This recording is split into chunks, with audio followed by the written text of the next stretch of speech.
Welcome welcome to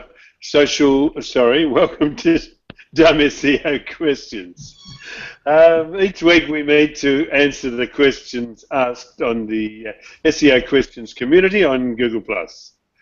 With us tonight we have Alistair Lattimore, Senior SEO Manager for whatif.com, and recently actually, now you're the Expedia Group, Alistair. Yep. Yeah, we were acquired by Expedia recently for $703 million. What was your cut? Not enough.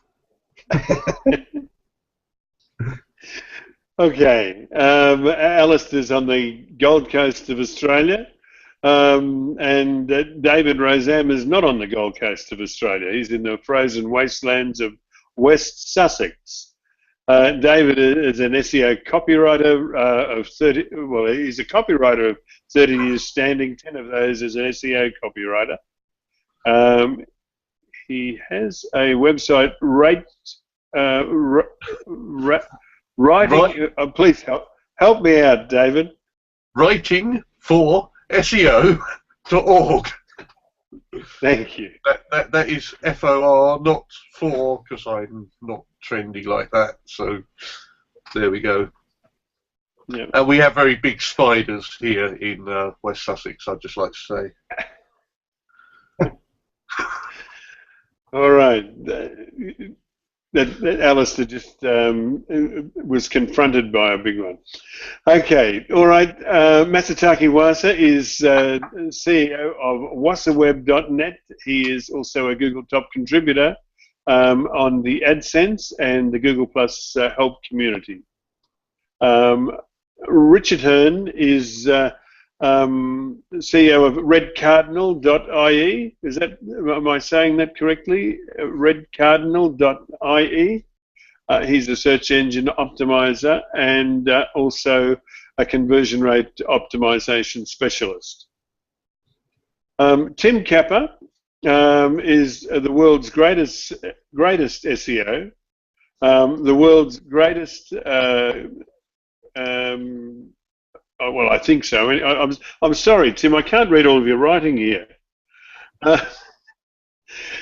Tim runs a website in the UK, onlineownership.com. All right. Each week we answer the questions asked on the SEO Questions community on Google+. Our first one tonight is titled Business Name Field for a Google Plus Local Business Profile. It's from James M. Hoping to get some advice from the Google local business experts. And right away you've got to love James M. But he's come to the right place. Is it beneficial to include the city in the business name field for a Google Plus /local/business profile if the company has multiple locations in different cities? I've seen profiles that use the company name and city for each of its location profiles in the business name field, but it seems that would cause NAP issues. Yet I do see it beneficial for being able to distinguish between two profiles for different locations here on Google+. Would you stick with just the official business name for each profile or add the city? Yeah, according to guidelines, it should just be the business name because it'll be displayed, it will be displayed in the right place because of the address. It's going to have the city and the area that it's in.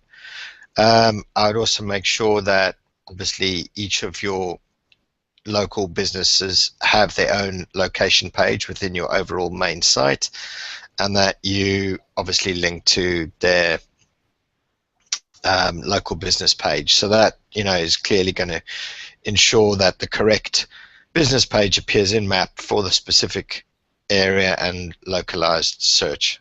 So, but yeah, you need to leave the city out of it.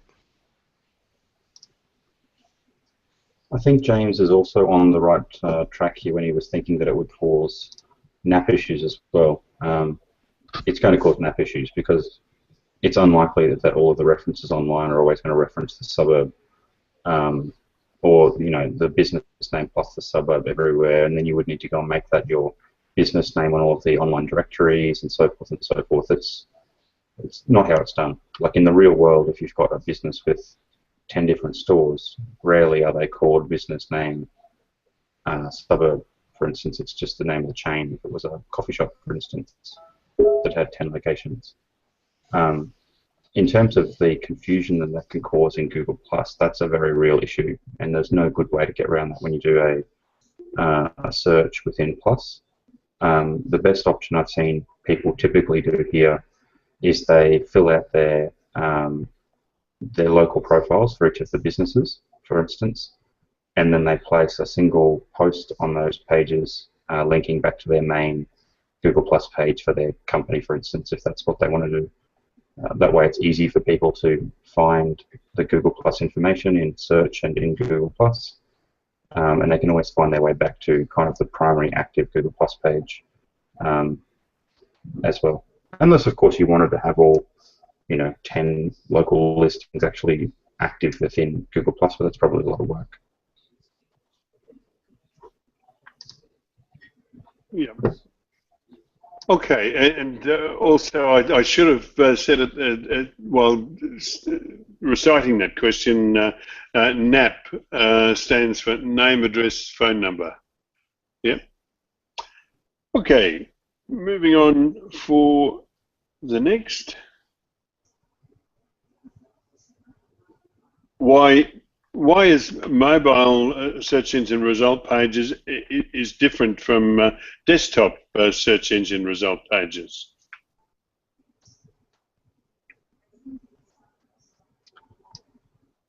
So there's a bunch of reasons for this. The obvious one is that when you're on a mobile phone, a lot of the queries, according to Google, are very local orientated. People are looking for stuff geographically very near where they're located, wherever that might be in the world. Whereas if you're doing a search from your desktop computer, you could still do a local query, but it might not be quite as contextually relevant. Then there's the other parts of the stuff that Google kind of publicly disclosed to do with things like, is your website mobile friendly? If it's not, then you can be, demoted in the search results, or they'll add a label to it that says it is or isn't mobile friendly. There's ranking factors for speed, for instance, for mobile websites as well as desktop. So, slow mobile websites could change the sort order potentially. Poorly configured mobile websites, invalid or poorly configured redirects, yada yada yada. All of that sort of usability issues can cause problems with rankings. There's a whole litany of reasons why the mobile SERPs are different, but broadly speaking, it's a relevancy thing. The thing probably I would say in general is it tends to be, though, that the ranking signals for mobile are still broadly based on desktop. Assuming that you're not making a real meal of your mobile offering online to Google, the SERPs, I think, generally reflect desktop. Not entirely, but I think it's a big factor in what's going on with mobile SERPs. It's really interesting with mobile SERPs, and if you're searching for things that generally would display a map, so restaurants, hotels, plumbers, a supermarket, all kind of things. But and it's really interesting to actually see how it physically changes based upon your actual proximity to the place. So if you search in for a hotel, it will actually display the closest one to you based upon the cell tower that it's getting your GPS coordinates off. So it's really interesting stuff going on there with maps and mobile search.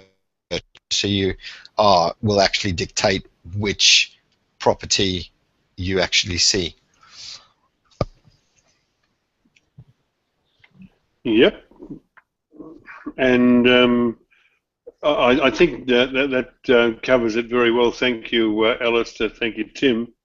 And I also should point out somebody who's been posting a lot on the SEO Questions community through the week. When a question is asked on our community, there are a platoon of wonderful people who take their time to give great answers, and while people are waiting, which people see while they're waiting for our hangout once per week. And so I should point out that ProMoz SEO has answered a great number of questions this week, and for that I thank him or her very much.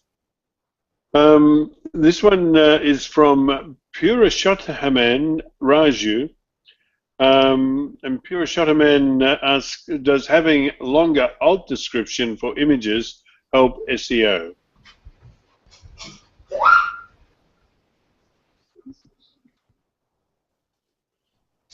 Well, if your longer alt description is allowing you to accurately describe that image, then yes. I mean, you know, you're probably just thinking about actually kind of just keywords onto that particular page. But if you actually think about the benefits of an image and where it will be appearing and how it will be appearing, either in image search or things like this, the better and the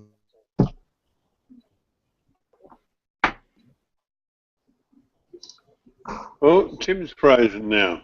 when someone He's back again. is going to benefit you when someone's actually searching for an image or something, you know, around that. So I wouldn't say, you know, there's any set thing about being longer, as long as that alt, you know, your alt text accurately reflects the image. Also think about why that was kind of introduced, because obviously for, is it partially no near so basically blind people, where, you know, it's able for a text reader to describe the image to them. So if you're just going to say hotel lobby, you know, fine, but which hotel lobby, you know, just try and accurately describe the image. But obviously you don't want to write a paragraph, and obviously you don't want to keep it too short. Just accurately describe it. Cool. I think that just about covers it. Does anyone want to add anything to that? I'd just say that I wouldn't spend a lot of time on image alts. I think if you spend a little bit of time putting them in, great, but you're not going to have a lot of, it's not going to make a lot of difference to your SEO, I don't think. Yeah, I think I'd go along with that. It's one of those things that I try to do. I try to do it on my personal sites, just because I don't want someone saying, "Oh, you're on SEO, you forgot to do that," as they do. But it's not something that I spend a lot of a client's budget on, shall we say. And also, Okay. I mean, one way for you to just kind of get a quick idea of it is go into that, pin that image to Pinterest, and then you can actually physically see the image being pinned and the description, and you'll say, well, does that actually accurately describe the image? You know, just think about it. So beautiful sunset, but beautiful sunset where? You know, what country, and maybe what time of day, or whatever the case may be. Just accurately describe your image. Yeah, I go back to thinking about its function as an aid to people who are partially sighted. You know, will it help them? Will it help them understand what the image is? Will it help them understand why the image is in that or on that page? Yeah. Okay. No, he does see it, Richard. He does see it. Okay. Our next question is from Vo Thang, and wants to know how to know what everybody is searching for. Vo Tang went on to say, where do I find this big data? Why do I have this question? Because I will sell things which they need or design the website for this demand. Thank you very much. Good on you, Votang. I think there's a little bit of a tail wagging the dog here, I think. I think the quickest place to go to get this kind of stuff, since he's got nowhere at the moment to get it from, would be AdWords. It's super simple. You can log into AdWords with your Google account, whack in some topics that you're interested in, and find out all sorts of phrases that people are searching for, including search volumes. You can target it to geographies around the world that you're interested in, devices that you're interested in, and so forth. It's pretty helpful. There's other tools as well, like Ubersuggest or Suval, for instance, that are quick web apps that you can hit up, work in a phrase. It'll go away and crawl all of the search suggestions out of the Google Search Suggest search predictions within the search box. And then something that would be, say, Ubersuggest. If you use something like Suval, or however you pronounce it, it goes out to Google and Yahoo and Amazon and various other places that provide search suggestions, and gets you back that same sorts of data as well about phrase modifications that people commonly type into those search boxes on those types of websites. You could also use Google Trends or Zeitgeist or some of these if he's sort of looking for the really sort of the short tail. But you may want to look at affiliate stuff. See what type of affiliate deals he can make money from, and maybe try to build something around that. But I think, from the sounds of his question, I think he may want to just spend a little bit more time learning about how things work. It might save him a lot of time and money in the long run. Yep. Well, I mean, there's also if yeah, well, okay, no, I'll pass. I really didn't have a lot to add. Okay. I think the issue here is, you know, it depends. I'm not sure what Ro is saying here. Where do I find this big data? You know, the problem is always the big searches, or the key phrases with lots and lots of searches are unlikely to do anything but use up bandwidth. They're not people close enough to taking action on your site in terms of the sales process. So you'll get low if you manage to rank, and if you put the effort and blood, sweat and tears into ranking for mortgages, say, or life assurance. What about those people who really want freelancers life assurance or small business mortgages or something? You know, it's the difference between the big stuff and the long tail. The long tail, if you pick the right long tail ones, less difficult to target. But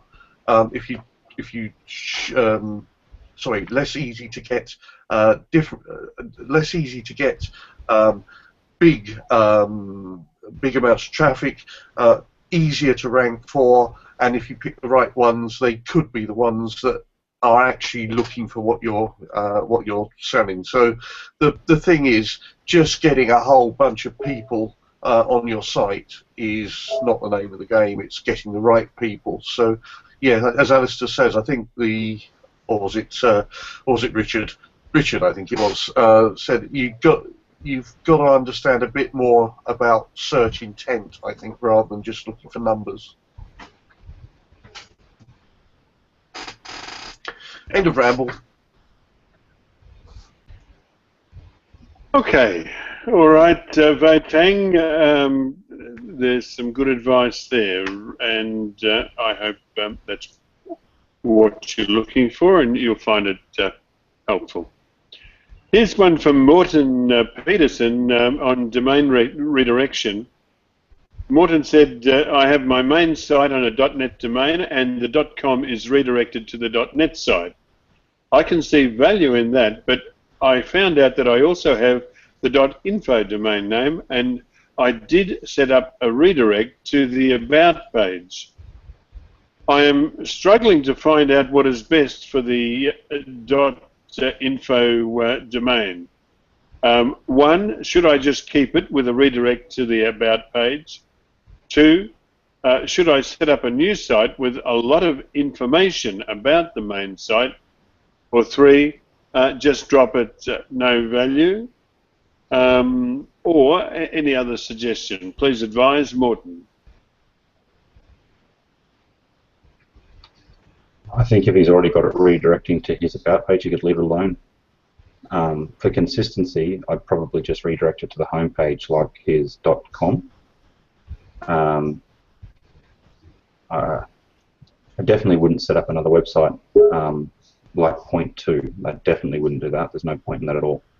I think the only other thing I would check with this is that when it redirects this stuff, that it actually does redirect properly, and it's not an alias.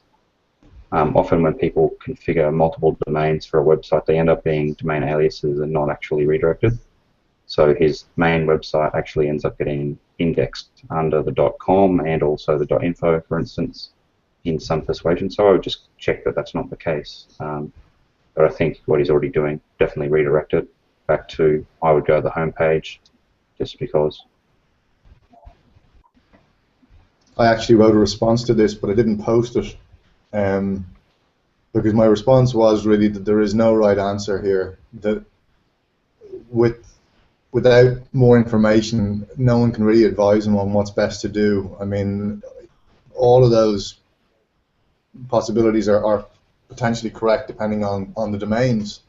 If there's no value in them, if there's no backlinks, I wouldn't even bother keeping them. I wouldn't even bother keeping the info anyway, maybe the net.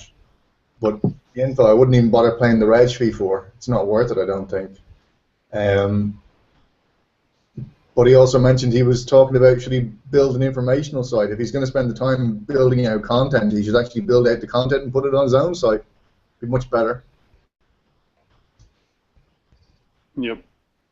But don't even bother paying the reg fee, the renewal fee for the .info. If you know, there's probably 0 links to it. Just expire it, and consider the same for the .net.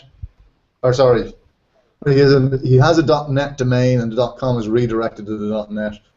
I consider actually, unless he's got a name that is quite well suited to .net, he might even want to consider moving to .com because, you know, chances are people will recognize him a bit better with .com.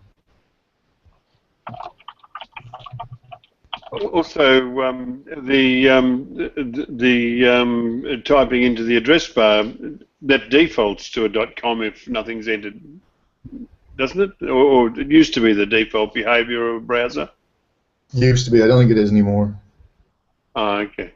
I think now most of the browsers are going to this sort of omnibox thing that Google have introduced, or they're going to direct to search if there's no domain. But even if it goes to .com, sure. Well, in its current setup, it'd be redirected to .net. But I think .com just, I think people will, especially people in the US, they seem to prefer .com to .net. I know value-wise, yeah. .coms are generally worth about 20 times what the .net is. So they say the .net might be worth 5 to 10% of the .com. Yeah. Well, I mean, .net is supposed to be for an ISP, or at least originally was. Yeah. Anyway, speaking of, by the way, Morten Peterson, I hope that's the answer you're looking for. Earlier in the year, or late last year, Richard, you were heading for London and offered to look at some domains. Would you mind if I got in touch with you this week? You know, I've got quite a few domains that I'd like to clean out. Or actually, it's not me, it's my wife. She says, either you do something with these domains or get rid of them. You do. It's not like junkyard that's taking up the garage space or anything, or... Yeah, but the... email, we'll have a look and see if there's maybe some possibilities for it.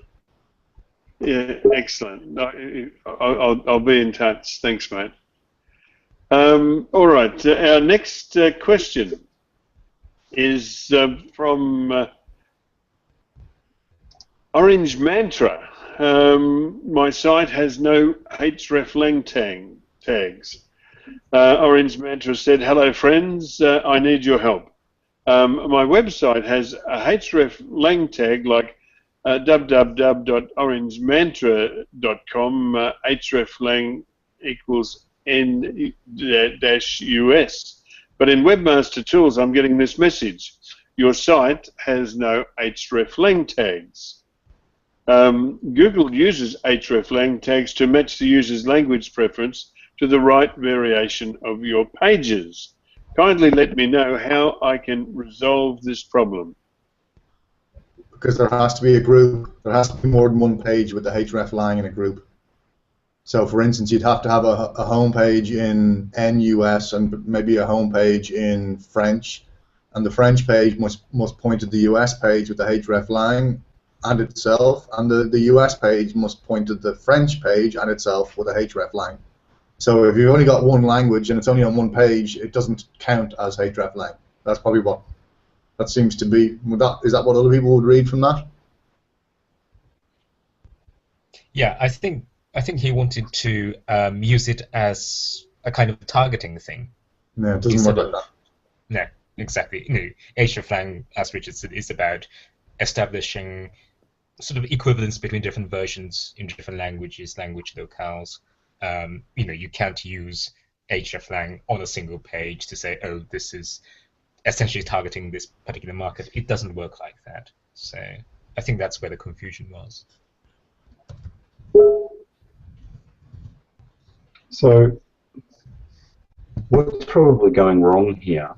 Well, not necessarily wrong. So what the guys have said is right. You need to have more than one tag in the set to make the hreflang stuff work. You can't just use one of them because it's about helping Google disambiguate, I suppose, between which page to serve to what geographic audience and relevancy signals to the user's search location and browser and query and so forth. But one thing that is interesting, if you go to the website in question, he has in the footer of the site worldwide footprints, and he's got US, Australia, Canada, and the UK. So theoretically, if he genuinely had 4 home pages that were specifically targeting EN US, EN AU, ENGB, ENCA, with different content on them that he wanted to make them hyper-relevant to that geography in the world, he could use the hreflang tag to help Google return the right homepage, all in English, to the right geographic audience, all on the orangemantra.com domain, without having to use CC/TLDs and things like that.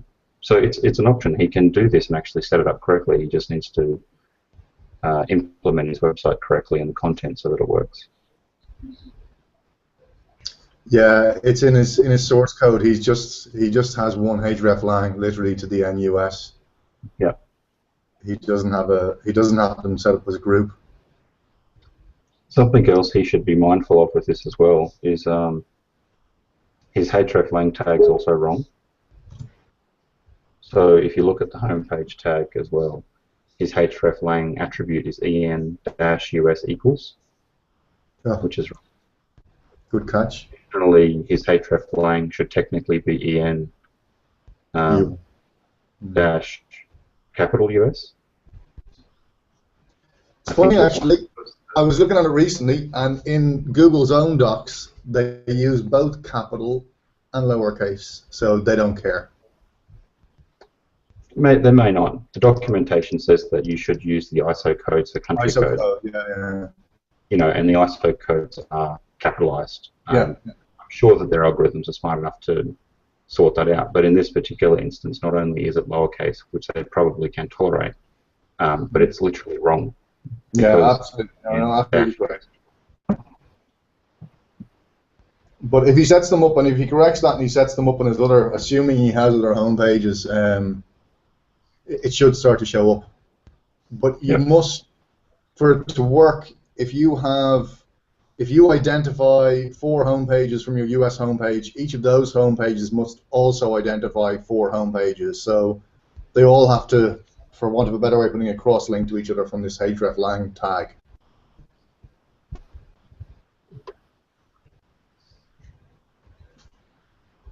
Okay. Well, I've learned something new. Every week, I always learn something new. Fantastic. All right. Next question is from Valentina Huff. And Valentina said, I implement Schema code. Has anyone tried to implement Schema for their website search engine? And if so, would you put in the Schema code below? I won't try and read it out, but you'll be able to see it on the SEO Questions community on Google+. And she goes on to say, this is the example I got from the schema.org/website, but not sure what to replace their examples with.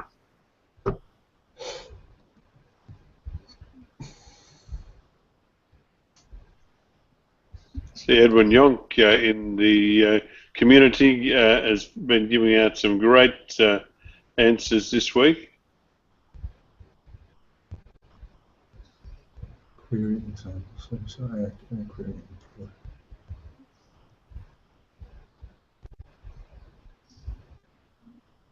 For a website schema.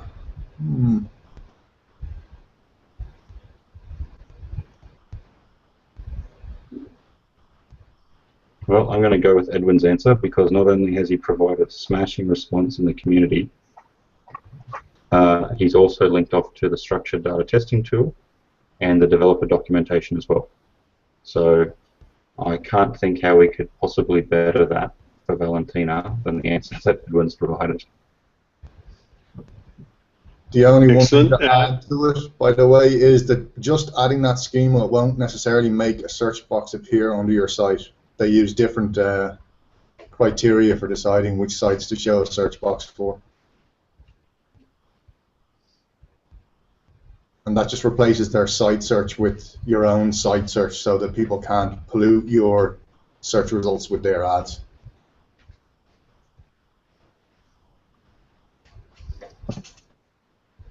Okay. I'm not sure if this is working, still working, but if you're using the panelists report, if you mark Edwin's response as best answer, that will show up on our dumbseoquestions.com website, and we'll give guidance to other people reading this question later. Valentina Huff, I hope that's been helpful to you. Here's one from Mike Cook, who's asked a number of questions of us.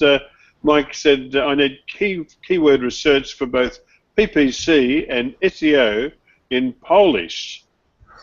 Tim Capper, he spends a lot of time in the Eastern Bloc. He might know a little bit about Poland. But anyway, Mike said, I got a new one today. Seriously, just one day without an awkward question would be great. I need keyword research for both PPC and SEO in Polish. I was going to use espionage, etc., but they draw a blank. The keyword planner is okay, but very broad, and keyword translation tools are not great on syntax and grammar. It's not an easy one.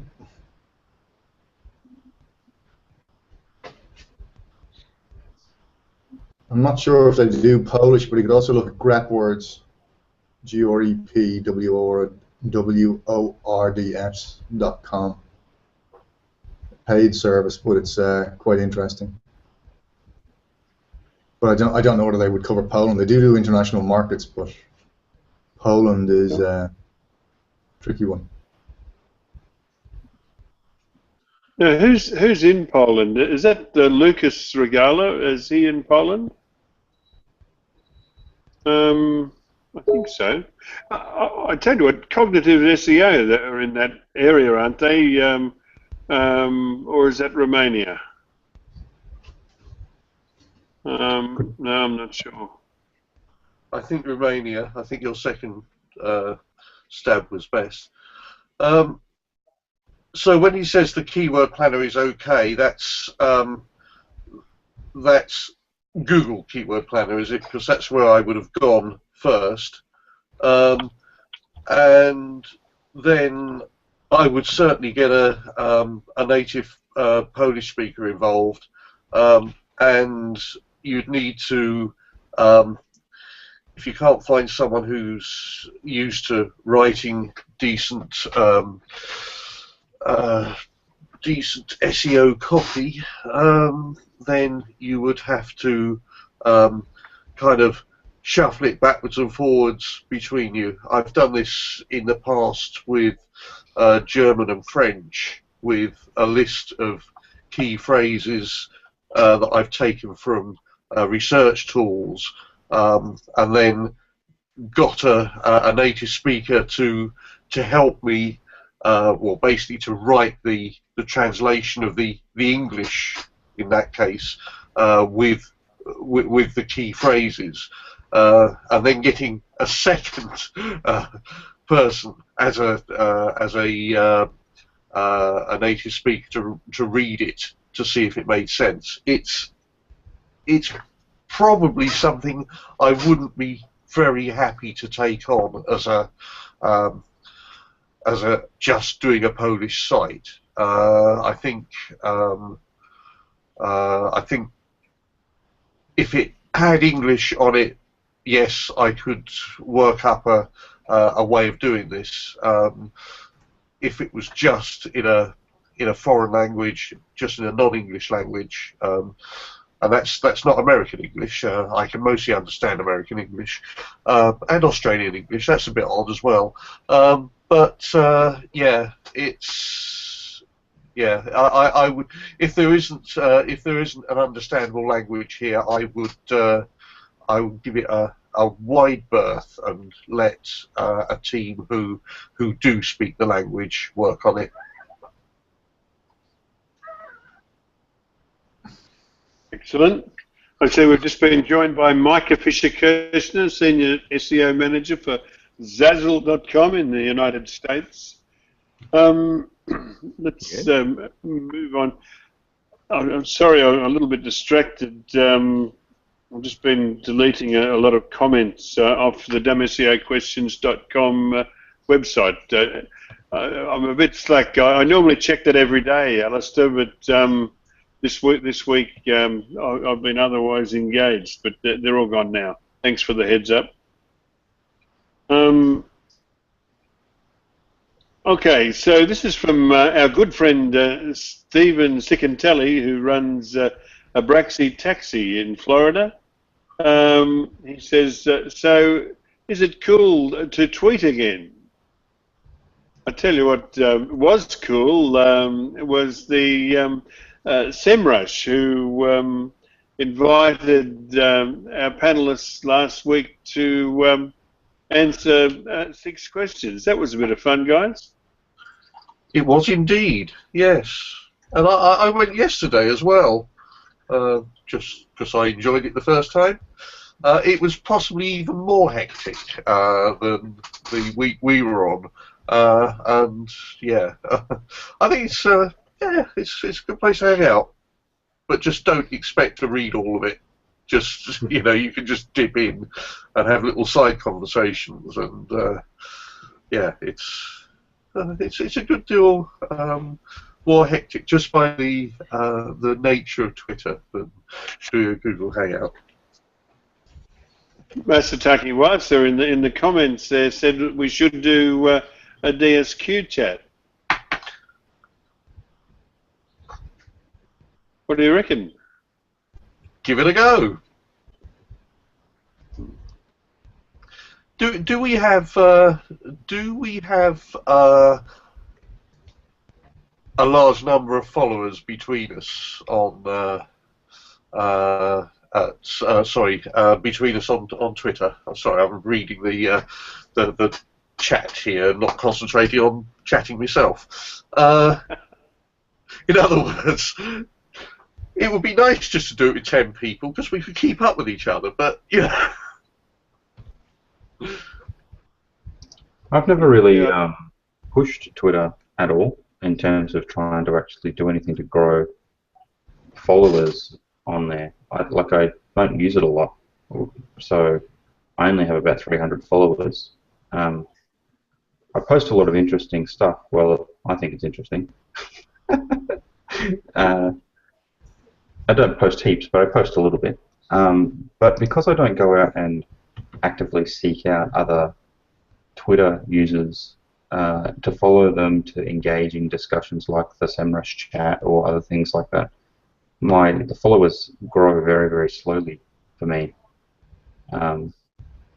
Yeah, I wouldn't be a very useful person for that. Well, I have 7,000 followers. If you posted a photo of that hunting down and trapping that spider that just appeared in your room with a bird in its mouth, you'd probably pick up 1,000 followers right there, Al. Well, I missed the one in the garden with the dog in its mouth. You know, because we do get big ones here in West Sussex, as I keep saying.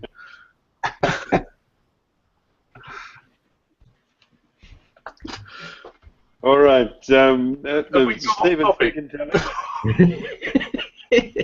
I'll be back. Stephen Thickentelli, I think the consensus is that it was always cool to tweet. It never ever was not. Okay, yeah, okay. Why is this question taking so long to come up? This is from Jenny Gomes. Heads up, Tim Capper. A 3-page website is organically ranking on the first page of Google. Why? Jenny said, hello community. I have a technical question. How is it possible that a 3-page website made through a Vistaprint, do-it-yourself by the owner, is organically ranking on the first page of Google? And she gives the website www.happytailspetgroomingllc.com.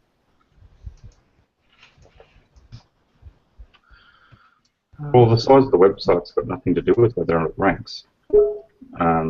It'll obviously have an impact on how much it ranks for, because if you've got very little content, then obviously the capacity for our website to rank for, 1,000 or 10,000 or 50,000 phrases is impacted. But if it's a small local business and it's got 3 pages on it and it's well linked to by local websites or local blogs, or they've got a really good citation profile, or they're doing local SEO better than their competitors in terms of making sure they've got their business information into all of the national and state business directories and niche directories for dog lovers and such things, then it'll rank. It could be 1 page. It'll still rank. There's a car towing business on the Gold Coast who literally have a 1-page website. It's horrible, but it ranks for things like Gold Coast car towing or some such sorts of phrases. I don't know if it's still there, but it was, for the last few years, it's been there, unchanged.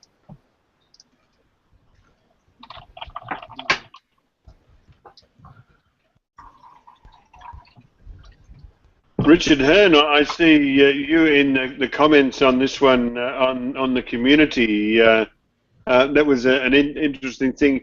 He's very switched on, Lucas Regala. Oh, no doubt. No doubt.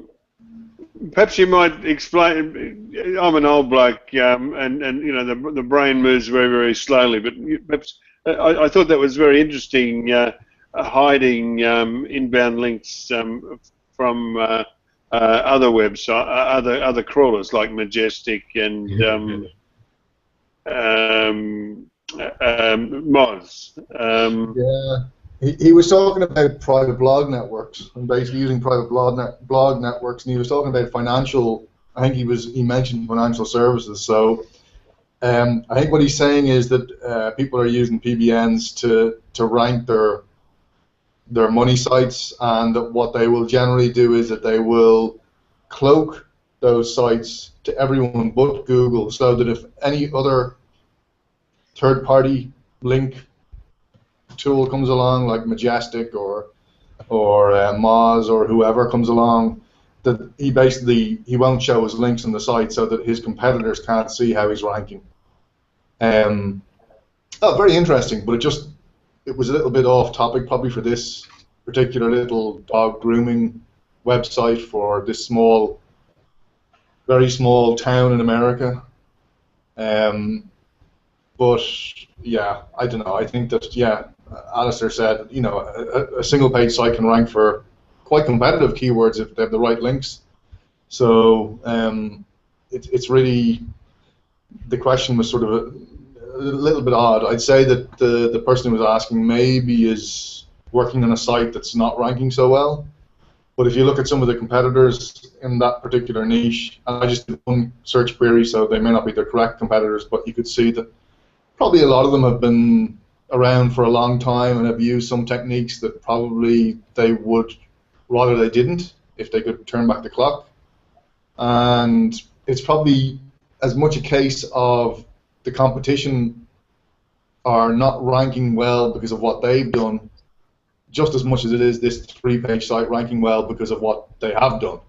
So yeah, it's an interesting one, but you know, you look at the backlink profiles of some of the competitors that I found, like, and you'd see like 90% of their links were no follow, and the links were coming from directories and the sort of places you wouldn't really want to get links in the first place.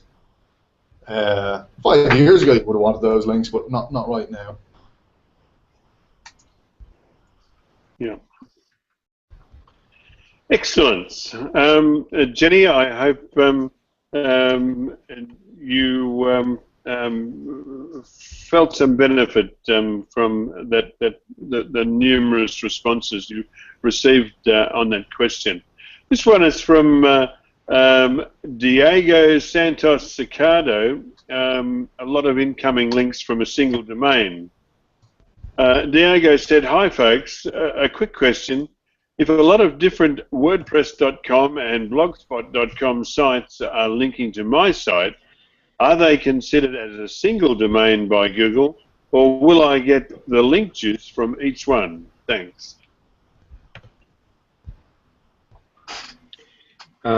Yeah, I mean, generally, if they're well known, they're going to be seen as separate, more or less separate domains. So, yeah, if you're getting a Blogger, WordPress, Blogspot, yeah, they're basically going to be seen as different.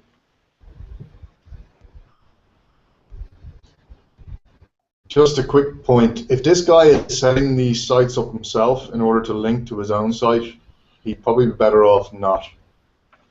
Yeah. They're not, yeah, usually most of the domains are not necessarily high quality, so... Just something about the way he asked the questions about will I get link juice from each one. So, sort of, I don't know whether that is the future tense, but it sort of sounds to me like maybe he's thinking, oh, I can get links from all these sites, and I just set up all these new blogs and link to my site, and that's probably not going to do him any good.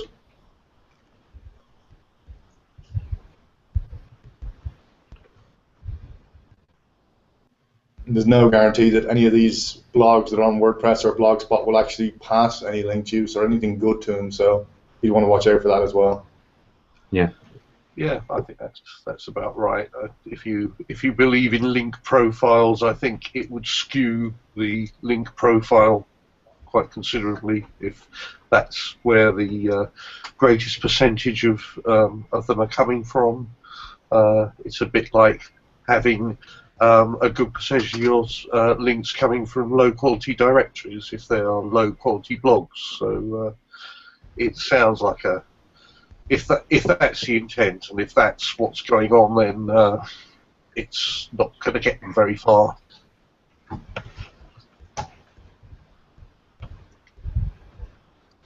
Okay. All right, that's the end of our well, actually, there is one. I did remove a question from the SEO Questions community because I didn't think it was I thought it was a statement rather than a question.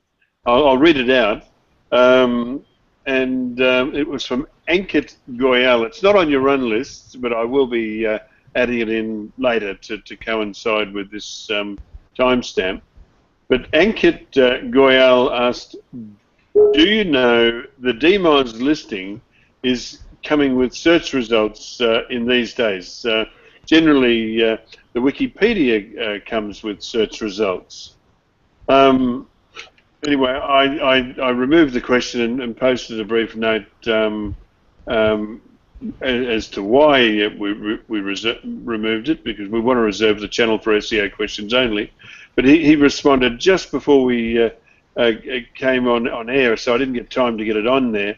And he said that my question is related to SEO. I have seen the DMOZ listings coming in Google search results with the website. I researched on that, but did not find a relevant answer. That's why I posted this question. It is totally related to SEO. So for that impassioned speech, I think we should cover that. But I'm not sure what he means. I read this and I couldn't understand. I didn't really understand what he was saying about seeing the DMOZ results in search websites. I didn't. Does anyone know what that meant?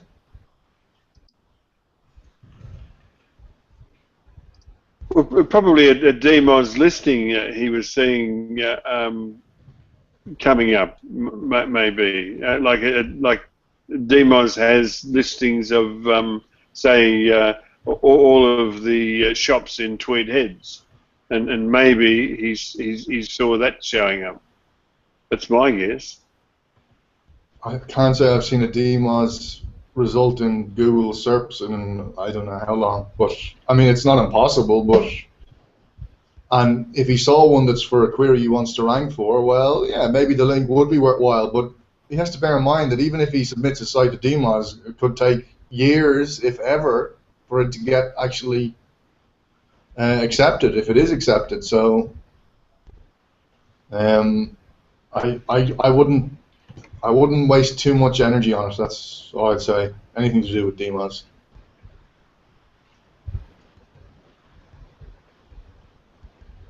Okay. Alistair Lattimore is leaving us. I just put a note in the chat there, Alistair. That's yep. Okay. Excellent. Okay, guys. Have a good one. All right. Cheerio. See you, Al.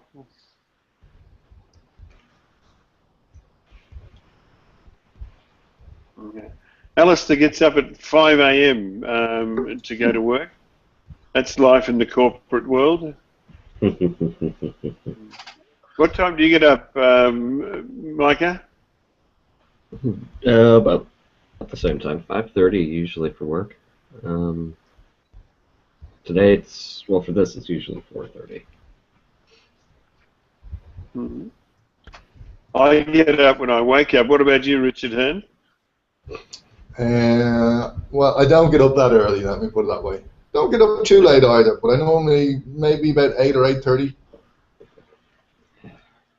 get up and bring son to school. So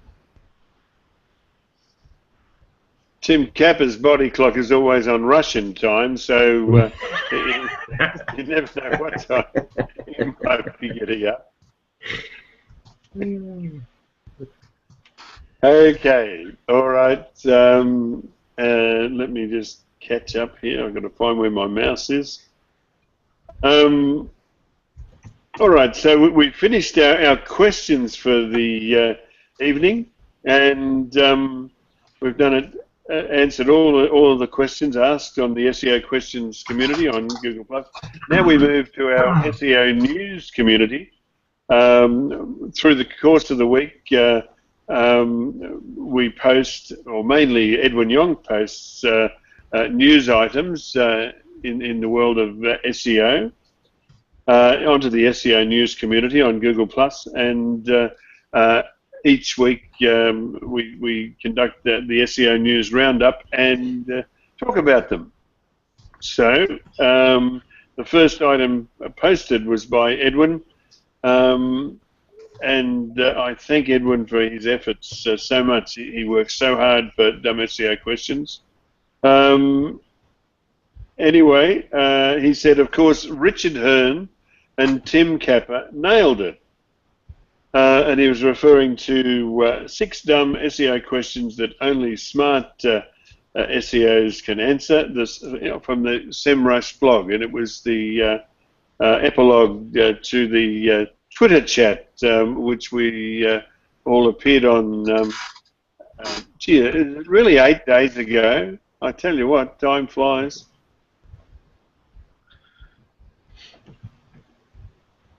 Time flies like an arrow, fruit flies like a banana. Sorry about that. You obviously don't make a living cracking jokes, David. No. No.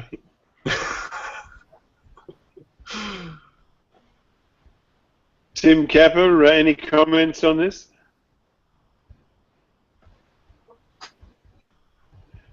All right, moving on to the next, and we have DuckDuckGo and Wikipedia. Because all external links on Wikipedia have no follow, I was surprised with get links from high quality sites like Wikipedia. However, DuckDuckGo does have its own crawler and ignores no follow from Wikipedia. The quote is, for our own stuff, where we deep crawl crowdsourced sites like Wikipedia, we essentially ignore the no-follow moniker and do our own filters as to which links to use or not. There's a link to a forum thread on DuckDuckGo, and it goes on to say, we use those Wikipedia links anyway at the moment, as I suspect other search engines do too. All right, comments on this, guys? Well, people actually optimized for Wikipedia, for DuckDuckGo. I don't know. It's not. Probably never a good idea to call out a specific site. Best to kind of provide multiple ones, because now you're just, if they were bigger, then basically you'd be targeting Wikipedia, like putting a lot of pressure on Wikipedia to start handling more and more spam potentially. That's the only thing, kind of like that's kind of the only thing I would kind of note with that. I mean, I get the point of like, oh yeah, sites like this, but probably better to have a couple of them, just so everybody, if they were optimizing for DuckDuckGo, would go after that. And it's DuckDuckGo's, viewpoint. If they don't value the use of nofollow, they have that choice.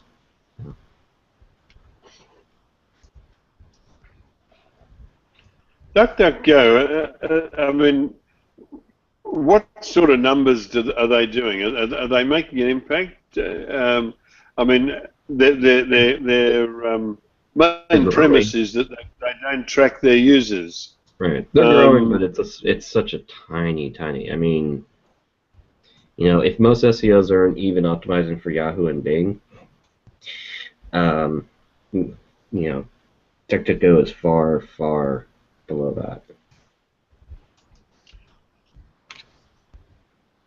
Any comment on the statement that Bing is getting stronger and stronger?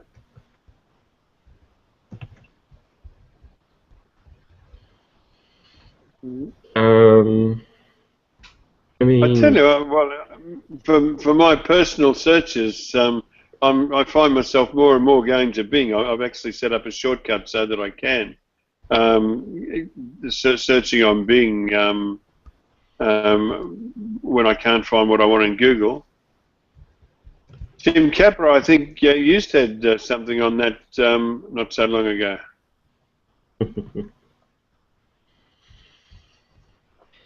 Yeah, I mean, the thing about that is just is whether or not the improvement that Bing is doing is faster than the rate that Google is going at,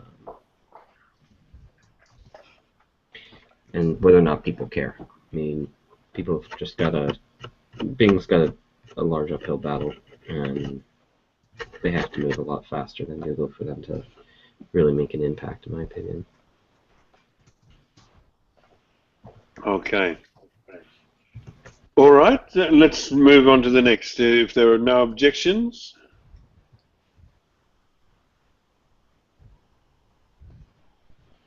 This one, this one's interesting. Google Helpouts joins Google Answers. As expected, the comment from Google was, sadly, we've made the tough decision to shut down the product. As you know, Google Helpouts was a paid use of Google Hangouts, where somebody would pay for an interview with somebody they sourced from the Google Helpouts register, and Google would take a 25% share of the revenue, and it would be paid for using Google Wallets, and it had everyone had a money-back guarantee, no questions asked. I thought that Google Helpouts was just a colossal waste of time. I don't know who was managing it, but they mucked me around. I was trying to get something happening with the Dumb SEO Questions team, and they couldn't give. I mean, if they'd given me a straight answer on the first day, I wouldn't have complained. But they mucked me around, kept me coming back, interview, coming back, and they had no intention of letting the Dumb SEO Questions team go, because we failed on 2 points.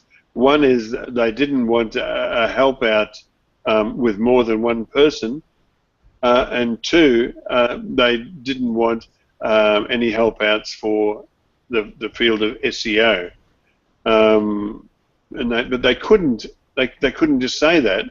I eventually forced them to say that, but yeah, and Tim Capper said in the chat, an SEO was banned. If they'd allowed SEO, it would have been rocking.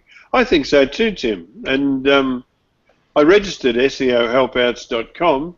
Now that they've dropped it, we might as well try and do it. They're not using it anymore. Yeah, maybe you can get Google Helpouts. Google SEO Helpouts. No. Yeah, it was definitely a rocky setup. Whatever it was, they had some interesting stringent limitations, and yeah, didn't exactly foster very good will in a lot of quarters.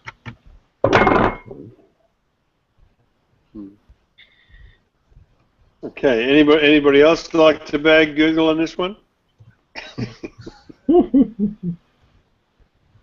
I thought Edwin's point was interesting too about the pricing being a race to the bottom. Yeah. But and his point about merging it with YouTube might have been better. I thought that those were kind of some interesting thoughts that potentially valid for some of the issues that help outs have.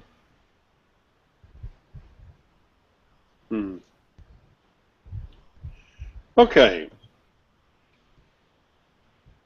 All right.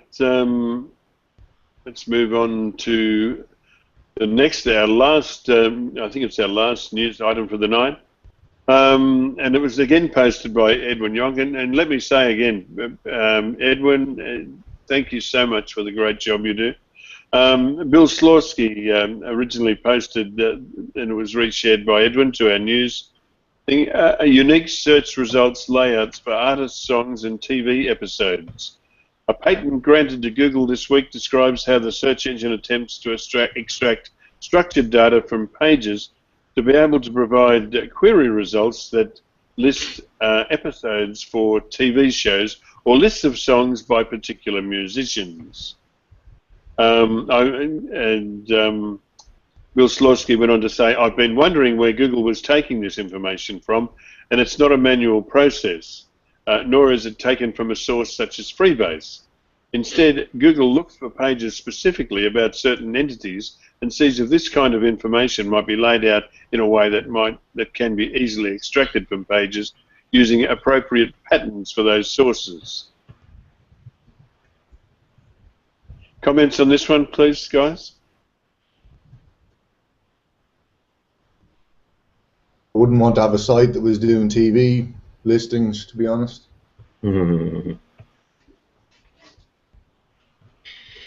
Yeah, Google's just continuing going down the line of if your site's all about answering simple questions, if Google is owning that space now.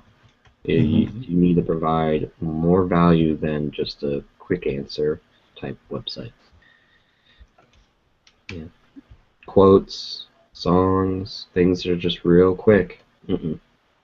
Time to evolve, because Google's coming across the border on a lot of those areas. Of course, No, this is questions to boost the. Sorry. Say again? Go ahead. This is only to boost the quality of online sites. You know, this is to stop you just putting plain old boring lists of content up. You know, so now you've got to write loads and loads of good quality content before Google finds out a way of harvesting that and showing on its search results. Sorry, did I say that?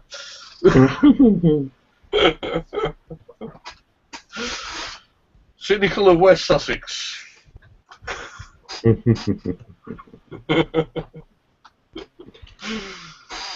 Okay.